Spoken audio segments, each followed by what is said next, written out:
prendrez beaucoup de plaisir. Les amis, ici, nous avons parlé évidemment de chèvres poitevines avec notre camarade vétérinaire, Hélène Gâteau, parce qu'effectivement, nous parlons des races endémiques, des animaux autochtones. Et on va parler de cette race au travers un coup de foudre, celui de Paul-Émile et Pauline pour cette race de chèvres. Alors, ils ont voulu s'installer en tant qu'éleveurs. Ils ont choisi cette race de chèvres vraiment typiquement locale. Et aujourd'hui, à Clion, ils sont à la tête d'un cheptel de 36 têtes. Et en plus, eh bien, ils sont adhérents à l'association de sauvegarde de la chèvre poitevine. Et eux aussi, eh bien, ils produisent l'or blanc de cette chèvre. Nous sommes dans le sud de la Charente-Maritime, à Clion. Allez les filles, c'est parti. De longs poils brun foncé, des membres fins, une tête fière et expressive, pas de doute, vous avez devant vous des chèvres poitevines. Et ici, chez Paul-Émile et Pauline, on les trouve dans les pâturages 365 jours par an. Ces chèvres font vraiment partie du paysage de la région. En s'installant en Charente-Maritime, la région Poitou-Charentes, prendre la chèvre poitevine, ça coule de source. C'était une évidence pour nous. Pauline et Paul-Émile se sont installés ici il y a 8 ans et ils ont un parcours plutôt original. Ils se sont rencontrés en Corse alors qu'ils effectuaient chacun leurs études à la fac de Corté. Pauline en art plastique et Paul-Émile en sport. Un été, Paul-Émile trouve un petit boulot peu commun, berger au cœur de la Corse. Il a alors un déclic. Il ne sera pas prof de sport, mais éleveur de chèvres. Pauline le suit dans cette passion. En 2007, il s'installe dans la ferme des grands-parents de Pauline. L'aventure débute. Et notre couple d'éleveurs adore ces jolies chèvres. On ne se lasse pas de cette race et on est très heureux d'être tombé sur cette race-là. En tout, 36 chèvres adultes composent le troupeau. Paul-Émile et Pauline exploitent le lait de leurs chèvres. Ils vivent de la vente de leur fromage. Le fait de produire quelque chose, de vendre son propre produit qu'on a fabriqué, c'est quand même assez valorisant. C'est un métier, c'est très répétitif parce qu'on fait tous les jours la même chose, mais on fait rien longtemps. On fait beaucoup de choses par jour, mais jamais très longtemps. Donc ça aussi, c'est quelque chose que j'aime bien. La fabrication de fromage est justement un bon exemple de tâche quotidienne. Tout le lait des chèvres est transformé ici. Je suis donc en train de saler les fromages qui ont été moulés hier.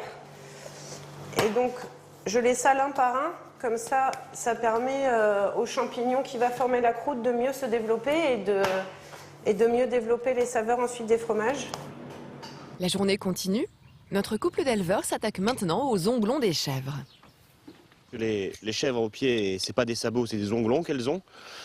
Et donc le parage, c'est juste les tailler en fait. Tailler les onglons. Quand elles marchent pas assez sur des cailloux et tout ça, l'onglon ne suce pas tout seul. Donc ça pousse et donc il faut les tailler. Et ce n'est pas une mince affaire. Mais Paul-Émile et Pauline forment une bonne équipe. Contrairement aux brebis, les chèvres, on ne peut pas les asseoir pour les manipuler. Donc il faut être à deux, c'est plus confortable. Le parage des onglons est terminé. Nos éleveurs reçoivent maintenant la visite de Léopold, animateur au sein de l'Association pour la défense et le développement de la chèvre poitevine. Doucement, Ravel. 78. Aujourd'hui, Léopold vient contrôler les chevrettes qui ont 1 an. Donc, il a plutôt un poil court. Un peu de couleur aussi brune. Je suis en train de ce qu'on appelle pointer les animaux, c'est-à-dire prendre différentes mesures sur la chèvre. Donc principalement le tour de la poitrine, la hauteur au garrot, et puis aussi de regarder l'allure générale de la chèvre et de voir si elle se rapproche de ce qu'on appelle le standard de la race. Et ben là on a un bon exemple, c'est un poil mi-long sur le dos et qui descend sur le flanc. Donc une couleur brun foncé qu'on appelle cap de mort. Du blanc sur le ventre et sur les pattes. Du blanc aussi sur le chanfrein. C'est une chèvre qui est assez grande, qui est assez longiligne. Si Léopold prend toutes ces mesures, c'est surtout pour conseiller et orienter au mieux nos éleveurs sur le choix du mâle reproducteur. Objectif, éviter la consanguinité et conserver et améliorer la génétique de la race. Chaque jour, Paul-Émile et Pauline participent donc au maintien de la poitevine en Charente-Maritime. Car la tradition, cela compte pour eux. Ils ont d'ailleurs fait le choix de traire leurs chèvres à la main. Nous, on a appris comme ça, la première fois qu'on a trait, on a appris à traire à la main. Et c'est quand même assez agréable. Voilà, on est au milieu des chèvres, on est directement à leur contact. Et donc pour nous, l'installation d'une salle de traite mécanique ne faisait pas partie des priorités quand on s'est installé. Doucement. Et c'est vrai que c'est un geste qui me plaît vraiment beaucoup. C'est un contact avec l'animal vraiment différent. Et donc je pense que tant que tout va bien physiquement, je pense qu'on continuera à traire comme ça. Tous les matins et tous les soirs, nos 2 éleveurs font la traite de leurs 36 chèvres. Et ils sont souvent aidés de Mathilde, leur petite voisine. Oh petit, mets-toi droite. J'aime bien déjà les animaux, puis j'aime bien les traire, j'aime bien les nourrir, j'aime bien un peu tout faire dans la ferme, quoi. Donc du coup, ça me donne envie de faire plus tard ce métier-là. Les enfants du couple ne sont jamais très loin. Et Anaïs aussi tente d'aider sa mère. C'est pas facile, Anaïs. Il reste plus, avant j'y arrivais. C'est que ça fait... Voilà, tu vois, ça sort. On ne les oblige pas à travailler avec nous sur la ferme, mais dès qu'ils nous demandent, c'est volontiers qu'on les laisse venir avec nous, dans la mesure du possible. Parce que si ça les intéresse, tant qu'à faire, autant qu'ils en profitent. La traite est bientôt terminée, la journée aussi. Mais cette traite manuelle reste un moment privilégié, un vrai plaisir. C'est le genre de contact qu'on ne peut pas avoir dans une salle de traite. Les petits câlinous. Hein, Jeannette ?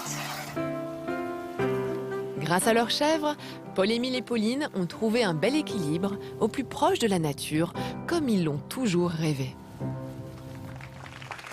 Alors, pendant très longtemps, les chèvres poitevines ont été les meilleures laitières en France, avec quasiment 600 litres de lait par an et par chèvre.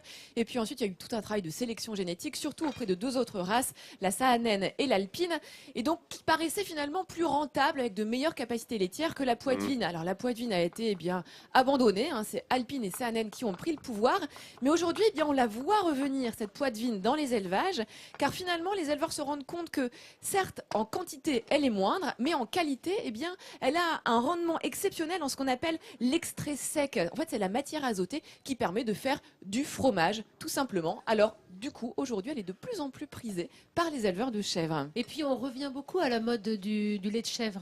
Oui. Enfin, moi, personnellement, je bois plus de lait de vache et du lait de chèvre, donc je pense que ça joue aussi sur les élevages. Sur les élevages, effectivement, et sur les gens qui se lancent dans l'élevage de chèvres. Dans les décrets d'appellation, des fromages d'appellation comme le crottin de Chavignol ou le Sainte-Maure de Toine, il est précisé que certaines races de chèvres sont utilisées pour certains terroirs.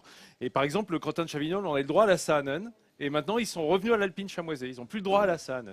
Voilà, On ne veut plus c'est des goûts différents ces quand usines même. aller, et on veut revenir à des... différemment, et tant Voilà, mieux, hein. on travaille différemment. Oui, pour la préservation des animaux et surtout pour les des batteries. races locales. Parfois, un entretien et tu luttes contre, évidemment, Hélène. Merci de ces précisions, docteur. Parfait.